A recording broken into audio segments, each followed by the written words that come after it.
Hi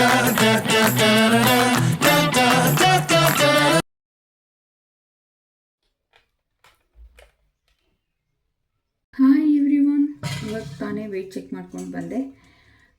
1 kg ಕಡಿಮೆ ಆಗಿದ್ದೀನಿ. ಇನ್ನು ನೆಕ್ಸ್ಟ್ ಬುಧವಾರಕ್ಕೆ ನಾನು ಚೆಕ್ ಮಾಡೋದು ನನ್ನ ವೆಯ್ಟ್ನ. ಆಬ್ವಿಯಸ್ಲಿ ಒಂದು 2.5 kg 3 kgನೇ ಇನ್ಕ್ರೀಸ್ ಆಗಿಬಿಟ್ಟಿದ್ದೀನಿ. ಹಾಗೆ ಇವಾಗ ಏನು ಗೊತ್ತಾ, 64 ಇದ್ದೆ ನಾನು. ಮತ್ತೆ ಈಗ 64ಕ್ಕೆ ಹೋಗೋಕ್ಕೆ ಕಷ್ಟಪಡ್ತೀನಲ್ಲ, ಅದು ಬೇಜಾರು. ಆ್ಯಕ್ಚುಲಿ 64ಕ್ಕಿಂತ ಇನ್ನೂ ಕಡಿಮೆ ಆಗಬೇಕಾಗಿತ್ತು, ಮತ್ತೆ ಜಾಸ್ತಿಯಾಗಿ ಕಡಿಮೆ ಆಗ್ತಿದ್ದೀನಲ್ಲ. ಇರಲಿ, ಏನು ಮಾಡೋಕ್ಕಲ್ಲ. ಏಕಾದಶಿನ ಈ ಆಷಾಢದಲ್ಲಿ ಬರುವ ಏಕಾದಶಿಲಿ ಹಬ್ಬ ಮಾಡ್ತಾರೆ.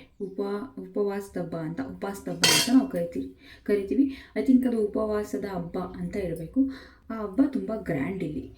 ಮಹಾಲಯ ಅಮಾವಾಸ್ಯೆಗೆ ತಿಂಡಿ ಮಾಡಿ ನಿಮ್ಮ ಪಿತೃಗಳಿಗೆ ಹಾಕ್ತಾರಲ್ಲ, ಹಾಗೆ ಇಲ್ಲೂ ಕೂಡ ಉಪವಾಸ ಹಬ್ಬದಲ್ಲಿ ಪಿತೃಗಳಿಗೆ ತಿಂಡಿ ಮಾಡಾಕ್ತಾರೆ. ಮಹಾಲಯ ಅಮಾವಾಸ್ಯದಲ್ಲಿ ತಿಂಡಿ ಮಾಡೋದು, ಮಾಮೂಲಿ ಊಟ ಮಾಡಾಕ್ತಾರೆ. ನಮ್ಮಲ್ಲಿ ಈ ಹಬ್ಬದಲ್ಲೇ ತಿಂಡಿ ಎಲ್ಲ ಮಾಡೋದು. ಸೊ ಹಂಗಾಗಿ ಮನೆಯೆಲ್ಲ ನೀಟ್ ಮಾಡಿ ಡೀಪ್ ಕ್ಲೀನ್, ಕಂಪ್ಲೀಟ್ ಮನೆಯೆಲ್ಲ ಡೀಪ್ ಕ್ಲೀನ್ ಮಾಡಬೇಕು. ಅದನ್ನೇ ಇವತ್ತಿಂದನೇ ಶುರು ಮಾಡಿದ್ದೀವಿ. ನನಗೆ ಈ ವಾರದಲ್ಲಿ ಎಲ್ಲ ಮುಗ್ದೋಗ್ಬಿಡ್ಬೇಕು. ಮನೆ ಕೆಲಸ ಎಲ್ಲ ಮುಗಿದು ನಾನು ಸಾಂಬಾರು ಪೌಡ್ರ್ ಮಾಡಬೇಕು. ಸಾಂಬಾರು ಪೌಡ್ರು ಮಾಡಿ ತಿಂಡಿಗೆ ಏನು ಹಿಟ್ಟುಗಳು ಓಡಿಸ್ಬೇಕು ಅದೆಲ್ಲ ಈ ವಾರನೇ ಓಡಿಸ್ಬಿಡ್ಬೇಕು ಹಂಗಂತ ಅಂದ್ಕೊಂಡಿದ್ದೀನಿ. ಹಸ್ಬೆಂಡ್ ಎದ್ದ ಮೇಲೆ ಕೆಲಸ ಇಟ್ಕೊತೀವಿ. ಏನಂದರೆ ಜಾಸ್ತಿ ದಿನ ನಾನು ವೆಯ್ಟ್ ಲಾಸ್ ಟಾರ್ಗೆಟ್ನ ಇಟ್ಕೊಳ್ಳೋಕೆ ಹೋಗೋದಿಲ್ಲ, ಯಾಕಂದರೆ ಕನ್ಸಿಸ್ಟೆನ್ಸಿ ಬ್ರೇಕ್ ಆಗುತ್ತೆ ಟೈಮ್. ಇವಾಗ ಹಬ್ಬದ ಕೆಲಸ ಬಂತು, ನಾನು ಎಷ್ಟು ಪರ್ಫೆಕ್ಟ್ ಆಗಿರ್ತೀನೋ ಹೇಳೋಕ್ಕಾಗಲ್ಲ. ಸೊ ಹಿಂಗಾಗುತ್ತೆ. ಹಾಗಾಗಿ ನಾನು ಶಾರ್ಟ್ ಟೈಮ್ಗೆ ಇಟ್ಕೊತಾ ಇದ್ದೀನಿ, 1 ವಾರ ಆ ಥರ. ಇದೊಂದು ವಾರ ಮಾಡಿದ್ದೀನಿ, 1 kg ಕಡಿಮೆ ಆಗಿದ್ದೀನಿ. ನೆಕ್ಸ್ಟ್ ವೀಕ್ ಟ್ರೈ ಮಾಡ್ತೀನಿ, ಬಟ್ ನನ್ನ ಕೈಲಿ ಆಗುತ್ತೋ ಇಲ್ವೋ ಗೊತ್ತಿಲ್ಲ, ಬಟ್ ಆದಷ್ಟು ಟ್ರೈ ಮಾಡ್ತೀನಿ. 3 ಲೋಟ ಪಾಯಸ ಇದೆ, ಒಂದಷ್ಟು ಸಾಂಬಾರಿದೆ, ಒಂದು ಸ್ವಲ್ಪ ಅನ್ನ ಇದೆ. ಹಂಗಾಗಿ ಅದೆಲ್ಲ ಖಾಲಿ ಮಾಡಬೇಕು. ಮತ್ತು ತಂಬುಳಿ ಇದೆ. ಸೊ ಹಂಗಾಗಿ ಅದನ್ನೇ ಇವತ್ತು ಮ್ಯಾನೇಜ್ ಮಾಡಿಬಿಡೋಣ ಅಂತ ಅಂದ್ಕೊಂಡಿದ್ದೀನಿ. ಈಗ ಮತ್ತಷ್ಟು ಮಾಡಿದ್ರೆ ಅದು ವೇಸ್ಟ್ ಆಗುತ್ತೆ ಅಂತ ನಾನು ಅದಕ್ಕೆ ಈಗ ಊಟ ಮಾಡೋ ಮೂಡಲ್ಲಿ ಇಬ್ಬರೂ ಇಲ್ಲ. ಇವಾಗ ಕುಟ್ಬಿಟ್ಟು ಇನ್ನು ಸ್ವಲ್ಪ ಹೊತ್ತಾದ್ಮೇಲೆ ಕೆಲಸ ಮಾಡ್ತಾ ಬೇಕಾದ್ರೆ ಪಾಯಸ ಖಾಲಿ ಮಾಡಿಬಿಡ್ತೀವಿ. ಅದಾದಮೇಲೆ ಊಟದ ಬಗ್ಗೆ ಯೋಚನೆ ಮಾಡ್ತೀವಿ. ಯಾವಾಗೂ ಕ್ಲೀನಿಂಗ್ನ ಮೇಲಿಂದನೇ ನಾವು ಸ್ಟಾರ್ಟ್ ಮಾಡಬೇಕು. ಅಟ್ಟ ಕ್ಲೀನ್ ಮಾಡಿದ ಮೇಲೇ ನಾವು ಕೆಳಗಡೆ ಬರಬೇಕು. ಇಲ್ಲ ಅಂದರೆ ಕೆಳಗಡೆ ಕ್ಲೀನ್ ಮಾಡಿದ್ರೆ ಅಟ್ಟ ಕ್ಲೀನ್ ಮಾಡುವಾಗ ಕೆಳಗಡೆ ಗಲೀಜಾಗುತ್ತೆ. ಹಾಗಾಗಿ ಫಸ್ಟು ಅಟ್ಟದಲ್ಲಿ ಕ್ಲೀನ್ ಮಾಡೋಣ ಅಂತ ಮೇಲೆ ಹತ್ತಿದ್ದೀನಿ. ಎಕ್ಸ್ಟ್ರಾ ಥಿಂಗ್ಸ್ಗಳು, ಪಾತ್ರೆಗಳೆಲ್ಲ ಇಡೋಕ್ಕೆ ಮಾಡ್ಕೊಂಡಿರೋದಷ್ಟು. ಹಾಗಾಗಿ ಇಲ್ಲಿ ಇದೆಲ್ಲ ಕ್ಲೀನ್ ಮಾಡಬೇಕು. ಇದೆಲ್ಲ ಈ ಹಬ್ಬಕ್ಕೇ ಕ್ಲೀನ್ ಮಾಡೋದು.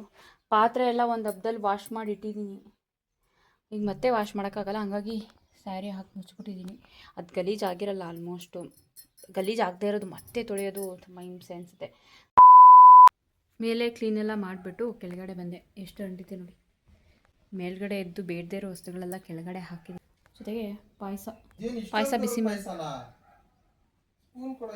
ಹಾಂ ಹೇಳಿದ್ನಲ್ಲ ಲೆಫ್ಟ್ ಓವರ್ ಪಾಯಸ ಇದೆ ಅಂತ, ಅದನ್ನು ಖಾಲಿ ಮಾಡಿಬಿಡೋಣ ಅಂತ ಹೇಳ್ಬಿಟ್ಟು ಇಬ್ರಿಗೂ ಹಾಕ್ಕೊಂಡು ಬಂದಿದ್ದೀನಿ. ನನಗೊಂದು ಲೋಟ, ಅವ್ರಿಗೊಂದು ಲೋಟ. ನಾನು ಮದುವೆ ಆಗೋಕ್ಕೂ ಮುಂಚೆ, ನಾನು ಮದುವೆ ಆದ ವಸ್ತ್ರಲ್ಲೆಲ್ಲ ನಮ್ಮ ದೊಡ್ಡಮ್ಮ, ನಮ್ಮ ಅತ್ತಿಗೆ ಎಲ್ಲ ಬಂದು ಹೆಲ್ಪ್ ಮಾಡ್ತಾಯಿದ್ರು ಈ ಮನೆ ಕ್ಲೀನ್ ಮಾಡಬೇಕಾದ್ರೆ ನಮ್ಮ ಅತ್ತೆ ಜೊತೆಗೆ. ಬಟ್ ನಾನು ಮದುವೆ ಆಗಿ ಬಂದಮೇಲೆ, ಅಂದರೆ ಒಂದು ವರ್ಷ ಕಳೆದ ಮೇಲೆ ಅವ್ರನ್ನ ಕರೆಯೋದು ಇಲ್ಲ, ಏನೂ ಮಾಡೋದಿಲ್ಲ, ನಾನು ಒಬ್ಬಳೇ ಮಾಡ್ಕೋತೀನಿ. ಸ್ವಲ್ಪ ಟಯರ್ಡ್ ಅನಿಸುತ್ತೆ. ನನ್ನ ಹಸ್ಬೆಂಡ್ ಇರೋದ್ರಿಂದ ಮ್ಯಾನೇಜಬಲ್, ಹೆಲ್ಪ್ ಮಾಡ್ತಾರೆ, ಏನು ತೊಂದರೆ ಇಲ್ಲ. ಹಂಚಿನ ಮನೆ ಆಗಿರೋದ್ರಿಂದ ಆಲ್ಮೋಸ್ಟ್ ಧೂಳು ಜಾಸ್ತಿನೇ ಆಗುತ್ತೆ. ಈ ತಾರಸಿ ಇರೋದೆಲ್ಲ ಅಷ್ಟು ಧೂಳು ಬರಲ್ಲ. ಜಸ್ಟ್ ನೀವು ಬಾಗಿಲು ಕಿಟಕಿ ಓಪನ್ ಮಾಡಿದ್ರೆ ಧೂಳು ಬರುತ್ತೆ. ಇಲ್ಲಿ ಹಾಗೇನಿಲ್ಲ, ನೀವು ಬಾಗಿಲು ಹಾಕಿರಿ, ಕಿಟಕಿ ಹಾಕಿರಿ, ಧೂಳು ಬಂದೇ ಬರುತ್ತೆ. ಅದು ಹಂಚಿನ ಸಂದಿ ಇಲ್ಲೆಲ್ಲ ಬಂದು ಕೂತ್ಬಿಡುತ್ತೆ. ಹಂಗಾಗಿ ಧೂಳು ಆಗ್ತಾನೆ ಇರುತ್ತೆ. ಆಲ್ಮೋಸ್ಟ್ ಜಾಸ್ತಿನೇ ಧೂಳಾಗುತ್ತೆ ಅಂತ ಹೇಳ್ಬೋದು. ಇವಾಗ ಊಟ ಮಾಡ್ತಾಯಿದ್ದೀವಿ. ಪಾಯಸ ಕುಡ್ದಾಯ್ತಲ್ಲ, ಇನ್ನು ಮಧ್ಯಾಹ್ನಕ್ಕೆ ಊಟ ಮಾಡ್ತಾ ಇರೋದು ನಾವು. ಅದೇ ನೆನ್ನೆ ಸಾಂಬಾರಿಗೆ ನಾನು ಮುದ್ದೆ ಮಾಡಿದ್ದೆ, ವೇಸ್ಟ್ ಆಗುತ್ತೆ ಅಂತೇಳಿ ಮೊಟ್ಟೆ ಬೇಯಿಸ್ಬಿಟ್ಟು ಅದನ್ನೇ ತಿಂತಿದ್ದೀವಿ. ತಂಬುಳಿ ಇತ್ತಲ್ಲ, ಅದಕ್ಕೆ ನಾನು ನವಣೆ ಅನ್ನ ಮಾಡಿದ್ದೆ, ರೈಸ್ ಮಾಡಿರಲಿಲ್ಲ. ನವಣೆ ಅನ್ನಕ್ಕೆ ತಂಬುಳಿ ಹಾಕ್ಕೊಂಡು ತಿಂತಾಯಿದ್ದೀನಿ. ಒಳ್ಳೆ ಕಾಂಬಿನೇಷನ್. ಮತ್ತು ನವಣೆ ಅಕ್ಕಿಲಿ ಒಳ್ಳೆ ಫೈಬರ್ ಅಂಶ ಇದೆ. ಮತ್ತು ನಾವು ಹಾಕಿರುವಂಥ ಬೂದ್ಗುಂಬಳಕಾಯಲ್ಲಿ ಸಾಕಷ್ಟು ವಿಟಮಿನ್ಸ್ ಇದೆ. ಮತ್ತು ಮಜ್ಜಿಗೆ ಗಟ್ ಹೆಲ್ತ್ಗೆ ಒಳ್ಳೆಯದು. ನವಣೆ ಅನ್ನ ತಂಬುಳಿ ಒಂದ್ಸರಿ ಸಪ್ರೇಟ್ ರೆಸಿಪಿ ಮಾಡಿ ನಾನು ನಿಮಗೆ ತೋರಿಸ್ತೀನಿ ಹೆಂಗೆ ಮಾಡೋದು ಅಂತ. ಮಾತ್ರ ಇದು ತುಂಬ ಚೆನ್ನಾಗಿತ್ತು, ರುಚಿಯಾಗಿತ್ತು. ಹಳೇ ಕಾಲದಲ್ಲಿ ಈ ಥರ ಎಲ್ಲ ತಿಂತಾಯಿದ್ರಂತೆ. ಊಟ ಮಾಡಿಬಿಟ್ಟು ಆಮೇಲೆ ಕೆಲಸನ ಮುಂದುವರಿಸೋಣ ಅಂತ ಅಂದ್ಕೊಂಡ್ವಿ. ಅಂದ್ಕೊಂಡಿದ್ದ ಟೈಮ್ಗೆ ನಮಗೆ ಕೆಲಸ ಮುಗೀತಾ ಇಲ್ಲ, ಅದು ನನಗೂ ಗೊತ್ತಿತ್ತು ಹಂಗಾಗತ್ತೆ ಅಂತ. ಮುಗೀತು ಒಂದು ಮಟ್ಟಕ್ಕೆ. ಆಯಿತು, ಇನ್ನು ನಾಳೆಗೆ ರೂಮ್ದು ಕಬೋರ್ಡು ಮತ್ತು ರೂಮ್ ಕ್ಲೀನಿಂಗ್ ಮಾಡಬೇಕು, 2 ರೂಮ್ದು. ಬಟ್ಟೆ ಎಲ್ಲ ವಾಶ್ ಮಾಡಿಬಿಟ್ಟು ವರ್ಕೌಟ್ ಮಾಡೋಣ ಅಂತ ಬಂದೆ. ಅಷ್ಟರಲ್ಲಿ ಫೋನ್ ಬಂತು. ಮಾವ ಆಗ್ಬೇಕು ನಮಗೆ, ಯಾರು ರಾಮಕೃಷ್ಣ ಅಂತ ಅವ್ರ ಹೆಸರು, ಅವ್ರದ್ದು ಬರ್ತಡೇ ಅಂತೆ. ಸೊ ಹಾಗಾಗಿ ಫೋನ್ ಮಾಡಿದ್ರು. ಸೊ ಈಗ ಅಲ್ಲಿಗೆ ಹೋಗ್ತಾ ಇದ್ದೀವಿ. ಸುಮ್ಮನೆ ಡ್ರೆಸ್ ಚೇಂಜ್ ಮಾಡ್ಕೊಂಡೆ, ನನ್ನ ಮುಖನೂ ತೊಳೆದಿಲ್ಲ, ಸುಮ್ಮನೆ ಡ್ರೆಸ್ ಚೇಂಜ್ ಮಾಡ್ಕೊಂಡು ಹೋಗ್ತೀವಿ, ಫೋಟೋ ಗಿಟ ತಗೊಂಡ್ರೆ ಅಂತ ಅಷ್ಟೇ.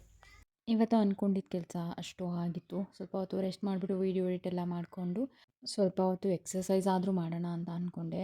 ಕೆಲಸ ಮಾಡ್ತಿದ್ರು ಎಕ್ಸಸೈಸ್ಗೂ ತುಂಬ ಲಾಟ್ಸ್ ಆಫ್ ಡಿಫ್ರೆನ್ಸ್ ಇದೆ. ಎಕ್ಸಸೈಸಲ್ಲಿ ಜಾಸ್ತಿ ಕ್ಯಾಲೋರೀಸ್ ಬರ್ನ್ ಆಗುತ್ತೆ, ನಾವು ಕೆಲಸ ಮಾಡಿದ್ರೆ ಅಷ್ಟು ಕ್ಯಾಲೋರೀಸ್ ಬರ್ನ್ ಆಗೋಲ್ಲ. ಅದಕ್ಕಾಗಿ ಆ ಪ್ಲ್ಯಾನ್ ಮಾಡ್ಕೊಂಡಿದ್ದೆ. ಅಷ್ಟರಲ್ಲಿ ಇವ್ರು ಫೋನ್ ಮಾಡಿದ್ರು, ಬರ್ತಡೇ ಇದೆ ಬನ್ನಿ ಅಂತ. ಖುಷಿಯಾಗೋಯ್ತು ನನಗೆ. ಈ ಥರ ಅವರು ಕೇಕ್ ಕಟ್ ಮಾಡಿದ್ದೇ ನಾನು ನೋಡಿಲ್ಲ ಅಲ್ವಾ. ಇವತ್ತೇ ಫಸ್ಟ್ ಏನೋ ಅವ್ರ ಹೆಂಡತಿ ಪಾಪ ಪ್ರೀತಿಯಿಂದ ತಂದು ಕಟ್ ಮಾಡಿಸ್ತಾ ಇದ್ದಾರಂತೆ. ಅವರು ಖುಷಿಯಿಂದ ಫೋನ್ ಮಾಡಿದ್ರು, ಎಲ್ಲರಿಗೂ ಫೋನ್ ಮಾಡ್ತಾಯಿದ್ರು. ಅವ್ರ ಖುಷಿ ನೋಡೋಕ್ಕೆ ನಮಗೂ ಖುಷಿ ಆಗೋದು, ಅವ್ರಿಗೂ ಕೇಕ್ ಕಟ್ ಮಾಡೋಕ್ಕೆ ಏನೋ ಒಂಥರ ಖುಷಿ ಅಲ್ವಾ. ಯಾಕಂದರೆ ನಮಗೆಲ್ಲ ಇವಾಗ ಕಾಮನ್ ಆಗೋಗಿದೆ, ನಾವು ಪ್ರತಿಯೊಂದು ಸೆಲೆಬ್ರೇಷನ್ಗೂ ಆಲ್ಮೋಸ್ಟ್ ನಾವು ಕೇಕ್ನೇ ಪ್ರಿಫರ್ ಮಾಡ್ತೀವಿ. ಕೇಕ್ ಬಂದು ಹನಿ ಕೇಕ್ ಬರುತ್ತಲ್ಲ, ಆ ಥರ ತರಿಸಿದ್ರು.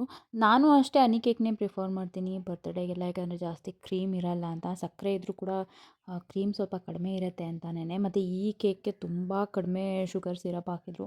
ನಾವು ತಿನ್ನುವಾಗ ಗೊತ್ತಾಯಿತು. ತಿಂದೆ ಇವತ್ತು ಆಫ್ಟರ್ ಲಾಂಗ್ ಟೈಮ್ ಕೇಕ್ ತಿಂತಿರೋದು. ತಿಂದೆ ನಾನಂತೂ ಇವತ್ತು.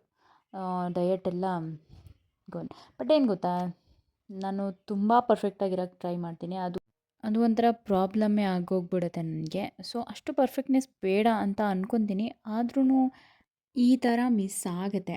ಹಂಗಾದ್ರೂ ನಾನು ಟ್ರೈ ಮಾಡ್ತೀನಿ. ಯಾಕೆ ಅಂತ ಹೇಳಿದ್ರೆ, ನಾವು ಯಾವಾಗಲೂ ರೆಡಿ ಇರಬೇಕು, ನಾವು ಡಯಟ್ ಮಾಡ್ತಾಯಿದ್ದೀವಿ, ನಾವು ತಿನ್ನಬಾರ್ದು ಅಂತ. ಆದರೆ ಸಿಚುವೇಶನ್ ಬರುತ್ತೆ, ಬರದೇ ಇರೋದಿಲ್ಲ. ಆಗೂ ಕಂಟ್ರೋಲ್ ಮಾಡೋಕ್ಕೆ ಟ್ರೈ ಮಾಡಬೇಕು. ಯಾಕೆಂದರೆ ನಾವು ಎಕ್ಸ್ಕ್ಯೂಸ್ ಕೊಟ್ಟರೆ ಇನ್ನೂ ಜಾಸ್ತಿ ತಿಂದುಬಿಡ್ತೀವಿ ಅಂತ ಅಷ್ಟೇ, ಇನ್ನೇನಿಲ್ಲ. ಇಲ್ಲಿ ಕೇಕ್ ತಿನ್ನಿಸ್ತಾ ಇರೋರು 3 ಜನ ಸಹೋದರರು. ಇವರು 3 ಜನನೂ ನಮ್ಮತ್ತೆ ಮಕ್ಕಳು, ನನ್ನ ಸೋದರತ್ತೆಯ ಮಕ್ಕಳು, ಅಂದರೆ ನಮ್ಮಪ್ಪನ ಅಕ್ಕನ ಮಕ್ಕಳು. ಬಹಳ ಅನ್ಯೋನ್ಯವಾಗಿ ಬಾಳ್ತಿರುವಂಥ ಅಣ್ಣ ತಮ್ಮಂದರು ಇವರಂದು. ಒಟ್ಟಿಗೆ ಕುಡಿತಾರೆ, ಒಟ್ಟಿಗೆ ಎಂಜಾಯ್ ಮಾಡ್ತಾರೆ. ಜಗಳ ಮಾಡಿದ್ದು ಮಾತ್ರ ಒಂದಿನೂ ನೋಡಲಿಲ್ಲ. ಅಷ್ಟು ಅನ್ಯೋನ್ಯವಾಗಿದ್ದಾರೆ ಇವರು. ನಮ್ಮ ದೊಡ್ಡಮ್ಮ, ನಮ್ಮ ತಾಯಿಯ ಅಕ್ಕ.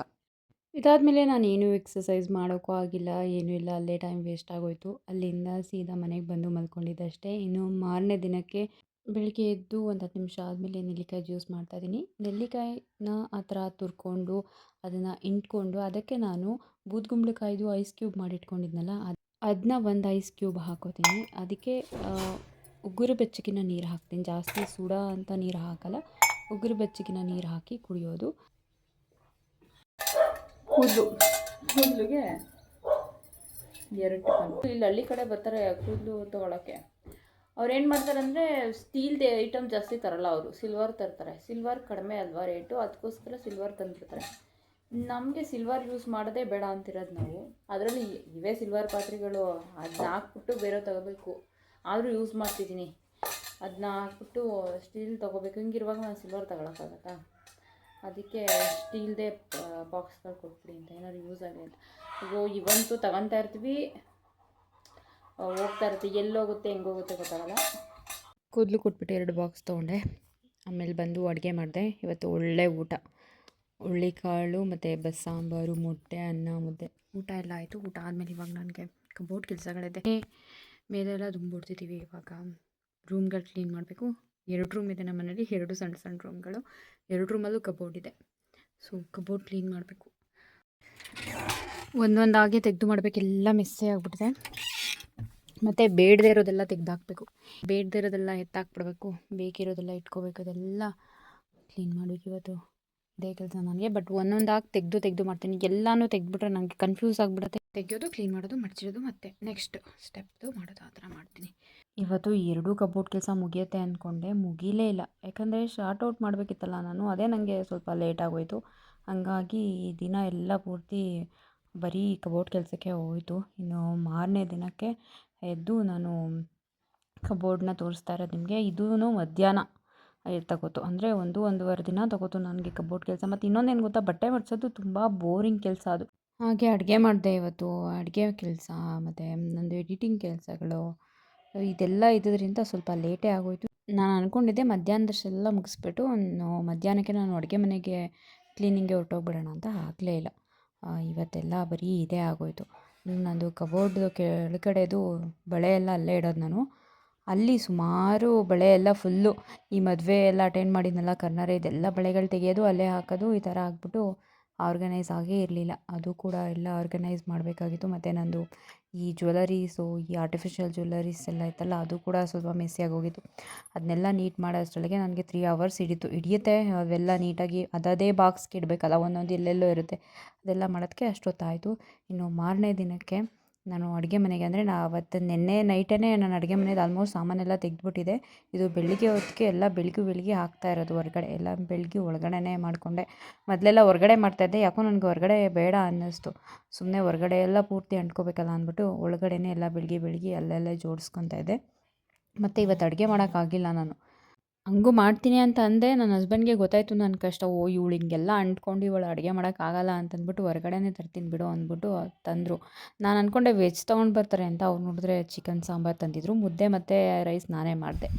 ಆಯಿತು ಸಾಂಬಾರೆಲ್ಲ ಮಾಡೋಕ್ಕಾಗಲ್ವಲ್ಲ ಅಂತೇಳಿ ನಿಜ ಯೂಸ್ ಮಾಡ್ತೀನಿ. ನನಗೆ ನೆನಪದ, ಚೆನ್ನಾಗಿ ನೆನಪದ, ಇದೆಲ್ಲ ಯೂಸ್ ಮಾಡ್ತೀನಿ. ನೀನು ಇದು ಯೂಸ್ ಮಾಡ್ತೀಯ, ರೆಗ್ಯುಲರ್ ಆಗಿ ಯೂಸ್ ಮಾಡ್ತೀಯ. ಚಾಕು ರೆಗ್ಯುಲರ್ ಆಗಿ ಯೂಸ್ ಆಯ್ತವೆ. ಎಲ್ಲ ರೆಗ್ಯುಲರ್ ಆಗಿ ಯೂಸ್ ಮಾಡ್ತೀನ ನಾನು. ಇವಾಗ ಇಲ್ಲಿ ಪ್ರತಿಯೊಂದನ್ನು ನಾನು ರೆಗ್ಯುಲರ್ ಆಗಿ ಯೂಸ್ ಮಾಡ್ತೀನಿ. ನನಗೆ ಗೊತ್ತಿಲ್ಲ ನಾನು ಯಾವ್ದನ್ನ ಏನಕ್ಕೆ ಯೂಸ್ ಮಾಡ್ತೀನಿ. ಈ ಚಾಕುಗಳಂತೂ ಬೇಕೇ ಬೇಕು. ಒಂದ್ ಸಿಗಲ್ಲ ಅಂದ್ರೆ ಇನ್ನೊಂದ್ ತಕ ಯೂಸ್ ಮಾಡ್ತಾ ಇರ್ತೀಯ. ಸಾಮಾನೆಲ್ಲ ಎಕ್ಸ್ಟ್ರಾ ಆಗಿರೋದು ಅಡುಗೆ ಮನೆಯಲ್ಲಿ. ಏನು ಪ್ರಾಬ್ಲಮ್ ಗೊತ್ತಾ, ನಾನು ದಿನ ಇರೋಳು ನಾನು, ಆದರೆ ಅಪರೂಪಕ್ಕೆ ಬರ್ತಾರಲ್ಲ ಅಡುಗೆ ಮನೆಗೆ, ಅವ್ರಿಗೆ ಏನು ಸಿಗಲ್ಲ. ಈಗ ಇಷ್ಟು ಸಾಮಾನುಗಳನ್ನ ನಾನು ಮೇಂಟೈನ್ ಮಾಡಬೇಕಲ್ವ, ಎವ್ರಿಡೇ ತೊಳೆದು ಎಷ್ಟು ಕಷ್ಟ. ಮೇಲೆ ಎತ್ತಿ ಇಡ್ತೀನಿ, ಬೇಕಾದಷ್ಟು ಇಟ್ಕೊಳ್ಳೋಣ ಅಂತಂದರೆ ಅಪರೂಪಕ್ಕೊಂದ್ಸರಿ ಬಂದ್ಬಿಡೋದು. ಅದಿಲ್ಲ ಇದಿಲ್ಲ ಇರೋದಿದ್ರು ಎಷ್ಟು ಅಂತ ಯೂಸ್, ಇಷ್ಟೆಲ್ಲಾನು ಯೂಸ್ ಮಾಡಲ್ಲ ಅಂದರೆ ಕೇಳೋದೇ ಇಲ್ಲ. ಎಲ್ಲ ಬೇಕಂತೆ. ಈ ಅಡುಗೆ ಮನೆ ಬೇರೆ ತುಂಬ ಚಿಕ್ತು. ಈ ಟೈಮಲ್ಲಿ ಬೇಕಾಗುತ್ತೆ, ಬೇಕಂದರೆ ಮೇಲೆ ಹೋಗಿ ತಗೊಂಡು ಬರೋಣ ಅಂತಂದರೆ ಇವ್ರಿಗೆಲ್ಲ ಇಲ್ಲೇ ಬಿದ್ದು ಒದ್ದಾಡಬೇಕು ಅಡುಗೆ ಮನೆಯಲ್ಲೇ. ಇಲ್ಲಾಂದ್ರೆ ಅದಿಲ್ಲ ಇದಿಲ್ಲ, ಇಲ್ಲ ಅವ್ರು ಯಾರ ಮನೆಗಾರು ಕೊಟ್ಬಿಟ್ಟಿದ್ಯಾ, ಹಂಗೆ ಸುಮ್ಮನೆ ಸಾಕಾಗ್ಬಿಡ್ತೀನಿ. ಇಂಥವ್ರಿಂದನೇ ಬೇಜಾರು ನಮಗೆ. ಅಡುಗೆ ಮನೆಯಲ್ಲಿ ಆಲ್ಮೋಸ್ಟು ನಿನ್ನೆನೇ ನಾನು ಜೋಡಿಸ್ಬಿಟ್ಟೆ, ಅಂದರೆ ಶನಿವಾರಕ್ಕೆ ಮುಗಿಸ್ದೆ. ಆದರೆ ಈ ಬೆಡ್ಶೀಟ್ಗಳು ಮತ್ತು ಈ ಮ್ಯಾಟ್ಗಳು ಸಾಕಷ್ಟಿತ್ತು ವಾಶ್ ಮಾಡೋದು ಬಟ್ಟೆಗಳು. ಅದು ಇಲ್ಲಾಂದರೂ ಒಂದು 6 ಅವರ್ಸೇ ಆಗ್ತಿತ್ತೇನೋ ನಾನು ಬಟ್ಟೆ ಎಲ್ಲ ವಾಶ್ ಮಾಡಿ ಎಲ್ಲ ಫೈನಲ್ ಟಚ್ ಕೊಡೋಕ್ಕೆ ಮನೆಗೆ. ಹಂಗಾಗಿನೇ ಹೊರ್ಗಡೆನೇ ಊಟ ತಂದುಬಿಟ್ರು ಇವತ್ತೆಲ್ಲ ಇದೇ ಆಗೋಯಿತು. ರಗ್ಗಳು ಒಗೆಯೋದು, ಅದನ್ನು ಒಣಗಿಸೋದು ಇದೇ ಆಗೋಯಿತು. ಮತ್ತು ಸ್ವಲ್ಪ ವೀಡಿಯೋ ಎಡಿಟ್ ಕೂಡ ಮಾಡಿದೆ. ಇನ್ನು ಸಂಜೆ ಎಲ್ಲ ಸ್ನಾನ ಮಾಡ್ಕೊಳ್ಳೋಷ್ಟರಲ್ಲಿ ಒಂದು ರಾತ್ರಿ 9-9:30 ಆಗೋಯಿತು. ಇದು ಬೆಳಿಗ್ಗೆ ಎದ್ದು ನಾನು ವೀಡಿಯೋ ಮಾಡ್ತಾ ಇರೋದು. ನಾನು ನಿನ್ನೆನೇ ಕಜ್ಜಾಯ ಗುಣಿ ಹಾಕ್ಬಿಡೋಣ ಅಂತ ಅಂದ್ಕೊಂಡೆ, ಅಂದರೆ ಸಂಡೇ ಸಂಜೆ. ಬಟ್ ಆಗಲಿಲ್ಲ ನನಗೆ, ಮಲ್ಕೊಬಿಟ್ಟೆ. ನಾನು ಮರ್ತೇ ಹೋಯಿತು. ಮತ್ತು ಅಷ್ಟು ಕೆಲಸ ಮಾಡಿದ್ನಲ್ಲ, ಟಯರ್ಡ್ನೆಸ್ಗೆ ನನಗೆ ನೆನಪೇ ಆಗಲಿಲ್ಲ. ಈಗ ಬೆಳಿಗ್ಗೆ ಎದ್ದು ತೊಳೆದು ನೆನೆ ಹಾಕ್ಕೊಂಡು ನಾನು 2 ಸೇರು ಅಂದರೆ 4 ಲೋಟ ಅಕ್ಕಿನ ನಾನು ತೊಳೆದು ಹಾಕಿರೋದು. 2 ಸೇರು ಕಜ್ಜಾಯ ಮಾಡ್ತಾಯಿದ್ದೀನಿ. ಚೆನ್ನಾಗಿ ಒಂದು 3-4 ಸರಿನೇ ತೊಳೆದ್ಬಿಟ್ಟು ನೆನೆ ಹಾಕಕ್ಕೆ ಇಟ್ಬಿಟ್ಟು ಇಲ್ಲಿ ಸಾಮಗ್ರಿಗಳೆಲ್ಲ ಬರೀತಾ ಇದ್ದೀನಿ, ನೆನ್ಪು ಮಾಡಿಕೊಂಡು. ಯಾಕಂದರೆ ಹಬ್ಬಕ್ಕೆ ಏನು ಬೇಕು ಅಂತ. ಮತ್ತು ಜಾಸ್ತಿ ಏನೂ ಖರ್ಚು ಮಾಡಬಾರ್ದು ಈ ವರ್ಷ ಅನ್ನುವ ಒಂದು ಪ್ಲ್ಯಾನ್ ಇರೋದ್ರಿಂದ ಮಿನಿಮಲ್ ಆಗೇ ಬರಿತಾ ಇದ್ದೆ ನಾನು, ಯಾವುದಿದೆ ಯಾವ್ದು ಬೇಕು ಅಂಥೇಳಿ ಎಲ್ಲ ಬರೆದ್ಬಿಟ್ಟು. ಇವಾಗ ಚಕ್ಕಲಿ ಮತ್ತು ನಿಪ್ಪಟ್ಟಿಗೆ ಅಕ್ಕಿನ ತೊಳೆದು ಆರಾಕ್ತಾಯಿದ್ದೀನಿ. ಯಾಕಂದರೆ ಅದ್ರದ್ದು ಡಸ್ಟೆಲ್ಲ ಇರುತ್ತಲ್ಲ, ನಾವು ಯೂಸ್ ಮಾಡೋದು ಬಂದು ಸೊಸೈಟಿ ಅಕ್ಕಿ ಆಗಿರೋದ್ರಿಂದ ಅದರ ಡಸ್ಟೆಲ್ಲ ಇರುತ್ತೆ ಅಂತ ಹೇಳ್ಬಿಟ್ಟು ನೀಟಾಗಿ ತೊಳೆದು ಹಂಗೇ ಆರಾಕ್ತಾಯಿದ್ದೀನಿ. ಇವಾಗ ಆರಾಕ್ಬಿಟ್ಟು ನಾನು ರೆಡಿ ಆಗಿಬಿಟ್ಟು ಮೈಸೂರಿಗೆ ಹೋಗಬೇಕು ಸಾಮಾನೆಲ್ಲ ತೊಗೊಂಡು ಬರೋಕ್ಕೆ. ಅಷ್ಟರೊಳಗೆ ಆರ್ಕೊಳ್ಳಿ ಅಂತ ಅಷ್ಟೇ. ಸಂಜೆಯಲ್ಲೆಲ್ಲ ಆರೋಗ್ಬಿಡುತ್ತೆ, ಅದೇನು ಒಂದು 2 ಅವರ್ಸಲ್ಲಿ ಆರೋಗ್ಬಿಡುತ್ತೆ. ಸಂಜೆವರೆಗೂ ಇರಲಿ ಅಂತ ಹೇಳ್ಬಿಟ್ಟು ಇವಾಗ ರೆಡಿ ಆಗ್ತಿದ್ದೀನಿ. ಹಬ್ಬದ್ದು ಸಾಮಾನು ತರೋಕ್ಕೆ ಹೊರಗಡೆ ಹೋಗ್ತಾಯಿದ್ವಿ. ಕೆಲಸ ಎಲ್ಲ ಮುಗೀತು. ಯಾವತ್ತು ಬುಧವಾರ ಕೆಲಸ ಇಟ್ಕೊಂಡಿದ್ದಕ್ಕೆ ಗುರುವಾರ, ಶುಕ್ರವಾರ, ಶನಿವಾರ, ಭಾನುವಾರ ಮುಗ್ದಿರೋದು ನಿನ್ನೆ. ಇವತ್ತು ಸೋಮವಾರ ಬೆಳಗ್ಗೆ ನಾನು ಮಾತಾಡ್ತಿರೋದು. ವೀಡಿಯೋ ಮಾಡ್ಕೊಳ್ಳೋಕೆ ಟ್ರೈ ಮಾಡಿದೆ, ಆಗಲಿಲ್ಲ. ಏನು ಗೊತ್ತಾ, ಕೆಲಸನೂ ಮಾಡ್ತಾ ವೀಡಿಯೋನೂ ಮಾಡ್ಕೊಳ್ಳೋದು ತುಂಬ ಕಷ್ಟ ಆಗುತ್ತೆ. ನಾನು ಟ್ರೈ ಮಾಡಿದೆ, ಇಲ್ಲ ಅಂತಲ್ಲ, ಆಗಿಲ್ಲ. ಮತ್ತು ಇನ್ನೊಂದು, ಮನೆಯೆಲ್ಲ ಅಂಟ್ಬಿಡ್ತೀವಲ್ಲ, ಲೇಟ್ ಆಗ್ತಿರುತ್ತೆ. ಬೇಗ ಕೆಲಸ ಮುಗಿದ್ರೆ ಸಾಕು ಅನ್ನಿಸ್ತಿರುತ್ತೆ. ಹಂಗಾಗಿ ನಾನು ಲಾಗ್ ಕಡೆ ಕಾನ್ಸಂಟ್ರೇಷನ್ ಮಾಡಲಿಲ್ಲ. ನನಗೂ ಇರಿಟೇಟ್ ಆಗೋಗಿತ್ತು. 4 ದಿನ ಕಂಟಿನ್ಯೂಸ್ ಆಗಿ ಮಾಡೋದು ಅಂದರೆ ಅಷ್ಟು ಈಸಿ ಇಲ್ಲ. ಕಪೋರ್ಡ್ ಜೋಡಿಸೋದೇ 1.25 ದಿನ ಆಯಿತಾ, ದುಂಬುಡಿಯೋದು ಅರ್ಧ ದಿನ, 3/4 ದಿನ ಆಯಿತು. ಮತ್ತು ಅಡುಗೆ ಮನೆ ಅದು 1 ದಿನ ಆಯಿತು. ಅದಾದಮೇಲೆ ಫೈನಲ್ ಟಚ್ ಕೊಡೋದಕ್ಕೆ ಇನ್ನೊಂದು ದಿನ ಆಗೋಯಿತು. ಮತ್ತು ಕಜ್ಜಾಯನ ನೆನ್ನೆನೇ ಉನಿ ಹಾಕಬೇಕಿತ್ತು, ಅದು ಮರ್ತ್ಕೊಂಡೆ. ಸ್ನಾನ ಮಾಡಿಬಿಟ್ಟು ನೆನೆ ಹಾಕೋಣ ಅಂದ್ಬಿಟ್ಟು ಕಜ್ಜಾಯಕ್ಕೆ ನೆನೆ ಹಾಕ್ತೆ. ಮತ್ತು ಚಕ್ಲಿಗೆ ಅಕ್ಕಿ ಎಲ್ಲ ತೊಳೆದಾಕಿದ್ದೀನಿ, ನಿಪ್ಪಟ್ಟಿಗೂ ತೊಳೆದಾಕಿದ್ದೀನಿ. ಹಾರಾಕಬೇಕು, ಹಾರಾಕ್ಬಿಟ್ಟು ಹೋಗ್ತೀನಿ.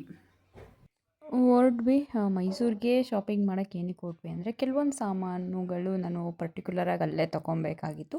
ಹಾಗಾಗಿ ನಾನು ಅಲ್ಲಿ ಹೋದ್ವಿ. ನಮಗೇನು ಬೇಕೋ ಅದೆಲ್ಲ ತೊಗೊಂಡು ನಾವು ಬಂದ್ವಿ. ಇನ್ನು ನನ್ನ ಡಯಟ್ ಬಗ್ಗೆ ಹೇಳಬೇಕು ಅಂತಂದರೆ ನನ್ನ ಡಯಟು ಈ ವಾರ ಹೊಗೆ ಹಾಕಿಸ್ಕೊತು ನನ್ನ ಡಯಟು.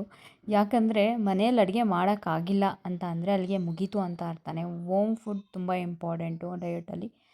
ಹಾಗಾಗಿ ಈ ವೀಕು ಅಷ್ಟು ಸಕ್ಸಸ್ಫುಲ್ ಆಗಲಿಲ್ಲ ನಾನು. ಹಂಗಾಗಿ ನಾನು ಬುಧವಾರದ ರಿಸಲ್ಟ್ನ ನಾನು ಎಕ್ಸ್ಪೆಕ್ಟ್ ಮಾಡೋಕ್ಕಾಗಲ್ಲ, ಸಣ್ಣ ಆಗಿರ್ತೀನಿ ಅಥವಾ ಏನೋ ರಿಸಲ್ಟ್ ಬಂದಿರುತ್ತೆ ಅಂತ. It's okay. ಸೊ ಈ ವ್ಲಾಗ್ನ ನಾನು ಇಲ್ಲಿಗೆ ಮುಗಿಸ್ತಾ ಇದ್ದೀನಿ. ಮತ್ತೊಂದು ವ್ಲಾಗ್ ಜೊತೆ ಸಿಗ್ತೀನಿ ಅಂತ ಹೇಳ್ತಾ, ಥ್ಯಾಂಕ್ಸ್ ಫಾರ್ ವಾಚಿಂಗ್. ಆ್ಯಂಡ್ ಯಾರೆಲ್ಲ ನನ್ನ ಚಾನಲನ್ನು ಸಬ್ಸ್ಕ್ರೈಬ್ ಮಾಡಿದರೆ ಅವ್ರಿಗೂ ಕೂಡ ತುಂಬ ಥ್ಯಾಂಕ್ಸ್. ಹಾಗೆ ಯಾರಾದರೂ ನನ್ನ ಚಾನಲನ್ನು ಸಬ್ಸ್ಕ್ರೈಬ್ ಮಾಡದೆ ನೋಡ್ತಾ ಇದ್ದರೆ ದಯವಿಟ್ಟು ಸಬ್ಸ್ಕ್ರೈಬ್ ಮಾಡಿ ಅಂತ ಕೇಳ್ಕೊತೀನಿ. ಮತ್ತು ಇಷ್ಟ ಆದರೆ ಒಂದು ಲೈಕ್ ಮಾಡಿ ಮತ್ತು ಶೇರ್ ಮಾಡಿ. ನಿಮ್ಮ ಅಭಿಪ್ರಾಯನ ಕಮೆಂಟ್ ಕೂಡ ಮಾಡ್ಬೋದು.